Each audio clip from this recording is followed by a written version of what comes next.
আসসালামু আলাইকুম। আন্তর্জাতিক সর্বশেষ আপডেট সংবাদে আপনাকে স্বাগতম। শুরুতেই জানিয়ে দেব সংবাদ শিরোনাম। সিরিয়া সীমান্তে বাফার জোন দখলের নির্দেশ দিয়েছেন নেতানিয়াহু। বিভিন্ন এলাকায় ইসরায়েলি বিমান হামলা। জানিয়ে দেব ইউক্রেন যুদ্ধ বন্ধে চুক্তি করতে চায় জেলেনস্কি, দাবি ডোনাল্ড ট্রাম্পের। এরপরে জানিয়ে দেব সিরিয়া নিয়ে নিজেদের অবস্থান জানান দিল ইরান। এছাড়া রয়েছে নরেন্দ্র মোদীকে বোমা মেরে হত্যার হুমকি। সর্বশেষ জানিয়ে দেব বিজয়ের পর মসজিদে ভাষণ দিলেন সিরিয়ার বিদ্রোহী নেতা জুলানি। এতক্ষণ শুনছিলেন সংবাদ শিরোনাম, এবারে বিস্তারিত। সিরিয়ার বিভিন্ন এলাকায় ইসরায়েলের বিমান হামলা। সিরিয়া সীমান্তে বাফার জোন দখলের নির্দেশ দিচ্ছেন নেতানিয়াহু। ইসরায়েলি প্রধানমন্ত্রী বেঞ্জামিন নেতানিয়াহু ইসরায়েলি সেনাবাহিনী সিরিয়া ও ইসরায়েলের নিয়ন্ত্রিত গোলান মালভূমির মধ্যে জাতিসংঘ নিয়ন্ত্রিত বাফার জোন দখলের নির্দেশ দিয়েছেন। সোমবার এক বিবৃতিতে নেতানিয়াহু বলেছেন, 1974 সালে সিরিয়া ইসরায়েল বিতর্ক মীমাংসা চুক্তি ভেঙে গেছে, তাই আমি সেনাবাহিনীকে বাফার জোন এবং এর কাছাকাছি কৌশলগত গুরুত্বপূর্ণ এলাকাগুলো দখলের নির্দেশ দিয়েছি। নেতানিয়াহু জোর দিয়ে বলেছেন, ইসরায়েলের সীমান্তে কোনো শত্রু শক্তি দাঁড়াতে দেওয়া হবে না। তিনি বলেন, আমাদের সীমান্তে কোনো বৈরী শক্তি গড়ে ওঠা আমরা কখনোই মেনে নেব না। গোলান মালভূমির অঞ্চলটি দীর্ঘদিন ধরে সিরিয়া ও ইসরায়েলের মধ্যে বিরোধপূর্ণ এলাকা। 1974 সালের চুক্তির পর এখানে জাতিসংঘের একটি বাফার জোন স্থাপন করেছেন। তবে সিরিয়ার অভ্যন্তরীণ পরিস্থিতি এবং আসাদ সরকারের পতনের পর এই অঞ্চল আবারও আলোচনায় চলে এসেছে। আসাদ সরকারের পতনের পর বিদ্রোহী গোষ্ঠীগুলোর হাতে রাসায়নিক অস্ত্র পড়ার আশঙ্কায় দামেস্কের অস্ত্র কারখানায় বিমান হামলা চালিয়েছে ইসরায়েল। বিদ্রোহীদের হাতে যাওয়ার আগেই কুসাইর শহরের কাছে হেজবল্লার একটি কনভয়ে হামলা চালানো হয়েছে। এছাড়া সিরিয়ার দক্ষিণাঞ্চলের বিমান ঘাঁটিতে বিমান হামলা চালিয়েছে ইসরায়েল। আঞ্চলিক নিরাপত্তা সূত্রের বরাত দিয়ে বার্তা সংস্থা রয়টার্স এই খবর জানিয়েছেন। ইসরায়েলি বিমানগুলো সিরিয়ার দক্ষিণাঞ্চলের খালখালা বিমান ঘাঁটি লক্ষ্য করে এই হামলা চালিয়েছে। ইসরায়েলের প্রবাসী বিষয়ক মন্ত্রী আমিচাই সিকলি বলেছেন, আসাদ সরকারের পতন ইসরায়েলের জন্য উদযাপনের কারণ নয়। তিনি সতর্ক করে বলেছেন, বিদ্রোহী গোষ্ঠীগুলো বেশিরভাগই আল কায়দা এবং আইএসের শাখা। এদিকে গোলান মালভূমি সিরিয়া ইসরায়েলের সীমান্তে বাফার জোনে নতুন করে অবস্থান নিয়েছে ইসরায়েলি সামরিক বাহিনী আইডিএফ জানিয়েছে, তারা বাফার জোন ও গোলানের বিভিন্ন গুরুত্বপূর্ণ এলাকায় সেনাবাহিনী মোতায়েন করছে।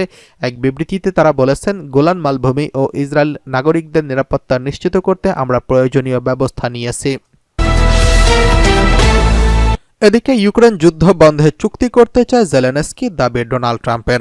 যুক্তরাষ্ট্রের নবনির্বাচিত মার্কিন প্রেসিডেন্ট ডোনাল্ড ট্রাম্প জানিয়েছেন, ইউক্রেনের প্রেসিডেন্ট ভ্লাদিমির জেলেনস্কি রাশিয়ার সঙ্গে তার দেশের যুদ্ধ শেষ করার জন্য একটি চুক্তির বিষয়ে আগ্রহী। সম্প্রতি প্যারিসে ট্রাম্প এবং জেলেনস্কির মধ্যে সাক্ষাৎ হয়েছে। সেখানেই জেলেনস্কি ট্রাম্পকে এই বিষয়ে জানিয়েছেন। এর আগে ফরাসি প্রেসিডেন্ট ইমানুয়েল ম্যাক্রো শনিবার এলইসি প্রসাদে জেলেনস্কি এবং ট্রাম্পের সঙ্গে ত্রিমুখী আলোচনার আয়োজন করেছিলেন। ইউক্রেনে রাশিয়ার হামলায় প্রায় 3 বছর চলছে। অন্যদিকে আগামী জানুয়ারিতে মার্কিন প্রেসিডেন্ট হিসেবে দায়িত্ব নেবেন ডোনাল্ড ট্রাম্প। নিজের ট্রুথ সোশ্যাল প্ল্যাটফর্মে লিখেছেন, এই পাগলামি বন্ধ করতে জেলেনস্কি এবং ইউক্রেন একটি চুক্তি করতে চায়। ট্রাম্প বলেন, এখানে অবিলম্বে যুদ্ধবিরতি হওয়া উচিত এবং আলোচনা শুরু করা উচিত। অকারণে অনেক জীবন নষ্ট হচ্ছে, অনেক পরিবার ধ্বংস হয়ে গেছে। যদি এটা চলতে থাকে তবে আরও বড় ধরনের এবং খারাপ কিছুতে পরিণত হতে পারে। এদিকে গত কয়েক সপ্তাহ ধরে ইউক্রেন ও রাশিয়ার মধ্যে হামলা পাল্টা হামলার সংখ্যা বেড়েছে উল্লেখযোগ্য হারে। এছাড়া শীতের শুরুতে হামলা জোরদার করেছে মস্কো। ইউক্রেনের কেন্দ্রীয় শহর ক্রিবিরিহতে হামলা চালিয়েছে রুশ বাহিনী। স্থানীয় গভর্নর জানিয়েছেন, এই ঘটনায় অন্তত 2 জন নিহত হয়েছেন। সেখানে জরুরি সার্ভিস জানিয়েছে 16 জন আহতের মধ্যে 1 জন শিশু রয়েছে।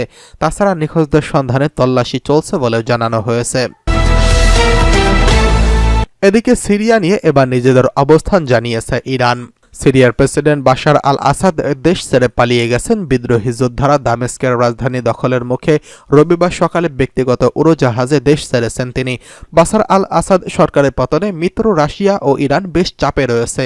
বাশার আল আসাদ সরকারের পতনের পর ইরানের পররাষ্ট্র মন্ত্রণালয় জানিয়েছে, সিরিয়ার ভাগ্য নির্ধারণের অধিকার শুধুমাত্র সিরিয়ার জনগণের। এটি যেন বাইরের কোনো চাপ বা ধ্বংসাত্মক হস্তক্ষেপ ছাড়াই সম্পন্ন হয়, সেই বিষয়ে জোর দিয়েছে তেহরান। মন্ত্রণালয়ের এক বিবৃতিতে বলা হয়, সিরিয়ায় শান্তি প্রতিষ্ঠার জন্য সামরিক সংঘর্ষ দ্রুত বন্ধ করা, সন্ত্রাসী কার্যকলাপ প্রতিরোধ করা এবং জাতীয় সংলাপ শুরু করা প্রয়োজন। এই সংলাপে সিরিয়ার সব অংশের জনগণ অংশগ্রহণ নিশ্চিত করতে হবে, যাতে একটি অন্তর্ভুক্তিমূলক সরকার গঠন করা সম্ভব হয়।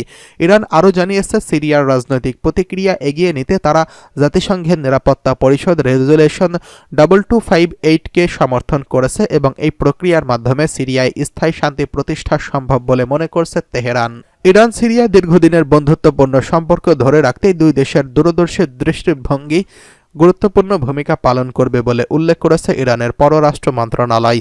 সিরিয়ার নিরাপত্তা ও স্থিতিশীলতা নিশ্চিত করতে ইরান আঞ্চলিক ও আন্তর্জাতিক প্রভাবশালী পদক্ষেপ ও পক্ষগুলোর সঙ্গে আলোচনা চালিয়ে যাবে।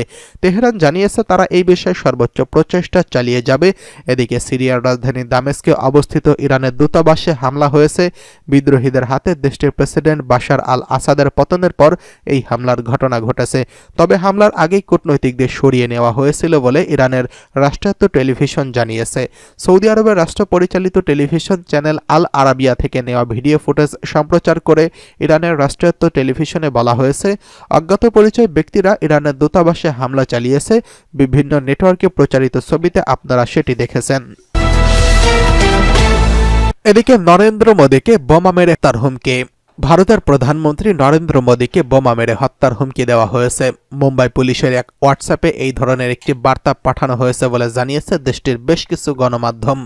হুমকির বার্তাটি রাজস্থানের আজমের এলাকা থেকে এসেছে বলে নিশ্চিত করেছে দেশটির পুলিশ। সেই সঙ্গে মুম্বাই পুলিশের একটি দল ওই এলাকায় অভিযুক্তকে ধরার জন্য রওনা হয়েছে। সংবাদ সংস্থা পিটিআইয়ের প্রতিবেদনে বলা হয়েছে, বার্তায় পাকিস্তানি গোয়েন্দা সংস্থা আইএসআই এর নাম উল্লেখ করা হয়েছে এবং মোদীকে বোমা বিস্ফোরণের মাধ্যমে হত্যার পরিকল্পনার কথা জানানো হয়েছে। প্রাথমিকভাবে তদন্তকারীরা জানিয়েছেন, অভিযুক্তদের মানসিক সমস্যা থাকতে পারে অথবা মাতাল অবস্থায় এমন বার্তা পাঠানো হতে পারে। তবে বিষয়টি খতিয়ে দেখা হচ্ছে। এর আগে মুম্বাই ট্রাফিক পুলিশের হেল্পলাইন নম্বরে একাধিক ভুয়া হুমকির বার্তা এসেছে, যার মধ্যে সম্প্রতি সালমান খানকে হত্যার হুমকিও অন্তর্ভুক্ত ছিল। এই ঘটনায় মুম্বাই থানায় এফআইআর দায়ের করা হয়েছে এবং পুলিশ তদন্ত শুরু করেছে।